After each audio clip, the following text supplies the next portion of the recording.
فرش التراب يضمني. انسانوں میں نیکی کے بڑے مختلف بلکہ متضاد تصورات جو ہیں وہ پائے جاتے ہیں. پہلی بات تو بڑی اہم یہ ہے کہ برے سے برا آدمی بھی نیکی کے کسی نہ کسی کام کو سر انجام دے کر اپنے ضمیر کو مطمئن کرتا ہے. میں ڈاکہ تو ڈالتا ہوں لیکن بیواؤں اور غریبوں کی مدد بھی تو کرتا ہوں اپنے علاقے کے. میں فلاں کام تو کرتا ہوں لیکن فلاں مزار پر جا کر میں نے چادر بھی تو چڑھائی ہے، وہاں دیگ بھی تو پیش کی ہے. اس کی وجہ کیا ہے؟ ابھی جس چیز کا ذکر ہو رہا تھا ضمیر، کانشنس، یہ انسان کی باطنی شخصیت کا ایک بہت اہم جز ہے. ضمیر کا لفظ اس معنی میں قرآن میں نہیں آیا، لیکن قرآنی اصطلاح ہے نفس لوامہ، وہ نفس جو اندر سے ملامت کرتا ہے. دیکھو تم نے جھوٹ بولا، تمہیں جھوٹ نہیں بولنا چاہیے تھا. کسی اور نے ملامت کی یا نہیں کی، تمہارے اندر کوئی شے ہے جو ملامت کر رہی ہے. دیکھو تم نے فلاں شخص کا دل توڑ دیا، یہ اچھا کام نہیں کیا. یہ ہے لوامہ جس کی قسم کھائی گئی، لا اقسم بیوم القیامت ولا اقسم بالنفس اللوامہ. یہ نفس لوامہ ہر انسان میں ہے، اور جیسے ہمارے ظاہری وجود کے تقاضے ہیں، بھوک لگتی ہے، پیاس لگتی ہے، اسے کپڑے کی ضرورت ہے موسمی اثرات سے بچاؤ کے لیے، یہ جو مانوی شخصیت ہماری اندر ہے یہ بھی کچھ ڈیمانڈ کرتی ہے. اور انسان اپنے آپ کو مطمئن کرتا ہے، ریشنلائز کرتا ہے. ٹھیک ہے یہ تو خرابیاں ہیں، لیکن میں نے یہ کام بھی تو آخر کیے ہیں نا. یہ انسان کی ایک لازمی ضرورت ہے اپنے ضمیر کو مطمئن کرنا. اب دیکھیے ہمارے ہاں کے مختلف طبقات میں مختلف تصورات ہیں نیکی کے جو رائج ہیں. ہمارے ہاں ایک مذہبی طبقہ ہے جس کے نزدیک اصل اہمیت ریچولز کی ہے، عبادات کی ہے، رسومات کی ہے. معاملات میں وہ دھوکہ دے رہے ہیں، سودا کر کے پھر گئے، ان کے دلوں میں نرمی نہیں ہے، سائلوں کو دھتکارتے ہیں. لیکن ایک اعتبار سے بہت نیک ہے، سودی کاروبار کرتے ہیں. ٹھیک ہے بھائی، میں سودی کاروبار تو کرتا ہوں، میں نے مسجد میں تو بنوائی ہے، میں نے مسجد میں جھاڑ بھی تو لگوا دیا ہے، میں نے مسجد میں قالین بھی تو بچھوایا ہے.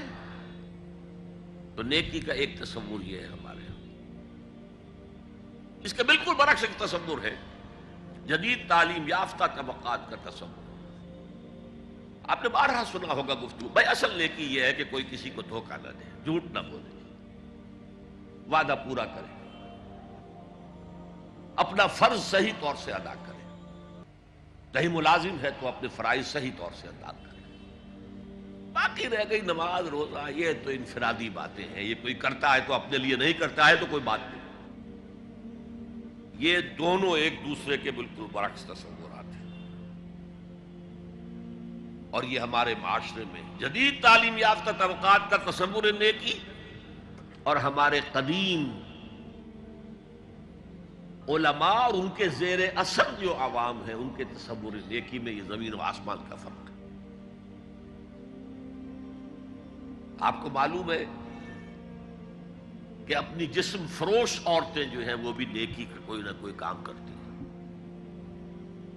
آپ دیکھیں گے محرم میں سیاہ کپڑے پہن کے جلوس کے آگے آگے جا رہی ہیں، سبیلیں لگا رہی ہیں. مختلف مزاروں میں جب عرس ہوتا ہے وہاں جاتی ہیں، دھمال کھیلتی ہیں، وہی سیاہ کپڑے پہن کے. وہ بھی اپنے آپ کو مطمئن کرتی ہیں.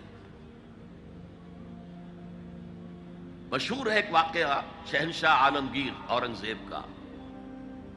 اس نے دلی میں گانے بجانے پر پابندی لگا دی. اب ظاہر بات ہے جن کا یہ پیشہ تھا ان کا دھندا ختم تو آمدنی ختم. لاکھ کوششیں کی لیکن اورنگزیب ٹس سے مس نہیں ہوا. پھر انہوں نے ایک عجیب ترکیب کی. وہ دریائے جمنا بالکل ساتھ بہتا تھا، یہ قلعہ اس شکل میں بنایا گیا تھا، اب تو ذرا فاصلے پر ہے.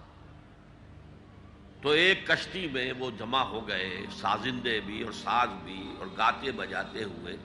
انہیں معلوم تھا فلاں وقت جو ہے بادشاہ جھروکے میں بیٹھ کر دریا کی سیر کرتا ہے، وہاں سے گزرے